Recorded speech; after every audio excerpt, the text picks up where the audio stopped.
जनसभा से बाहर आने के पश्चात जनसभा में आए एक यहाँ के प्रबुद्ध जन श्री गणेश खुकशाल गणी जी हमारे साथ हैं, जो कि एक अपनी इनकी पत्रिका निकलती है धाद, और लोक कला के भी वह ज्ञाता हैं।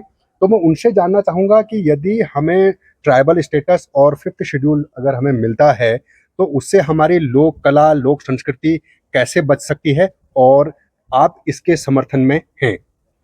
हमारी जो लोक है, हमारी लोक की जो परंपराएं, हमारी जो लोक संस्कृति, हमारा जो लोक संस्कार है, यानी कि जो हमारी जीवन की मुख्य धारा है, उसकी बात करता है 5th शेड्यूल। ये 5वां शेड्यूल की जो हम बात कर रहे हैं, हम अपने जमीन पर अपनी खुशहाली की बात कर रहे हैं। ये बहुत जरूरी है कि हम अपनी जमीन पर अपनी खुशहाली को कैसे ला सकते हैं।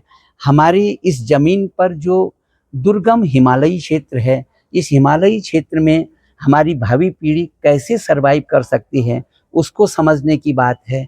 इस बात को समझने की आवश्यकता है कि हमारा गांव जो सरसब्ज गांव था, आज घोस्ट विलेज हो गया है। ये वाइब्रेंट विलेज कैसे हो, इसकी बात है। ये जिस वाइब्रेंट विलेज को लेकर के सरकारें आज बात कर रही हैं, इस पूरी जमीन को वाइब्रेंट करने के लिए, इसमें उस ताजगी को लाने के लिए, जीवन की स्फूर्ति को लाने के लिए, जीवन के उस संस्कार को लाने के लिए ये 5th शेड्यूल बहुत इंपॉर्टेंट है। इसको समझना होगा। जब हम अपने 5th शेड्यूल को अचीव करते हैं तो हम इस हिमालयी क्षेत्र में जो हमारा सीमांत क्षेत्र है, देश के आधार पर बात करेंगे तो सीमांत क्षेत्र है, जीवन के आधार पर बात करेंगे तो दुर्गम क्षेत्र है, और अगर कल्चर के आधार पर बात करेंगे तो बहुत ही विविधतापूर्ण संस्कृति का क्षेत्र हमारा है। ये सारी चीज़ें तब बचेंगी जब हम यहाँ रहेंगे, यहाँ रुकेंगे।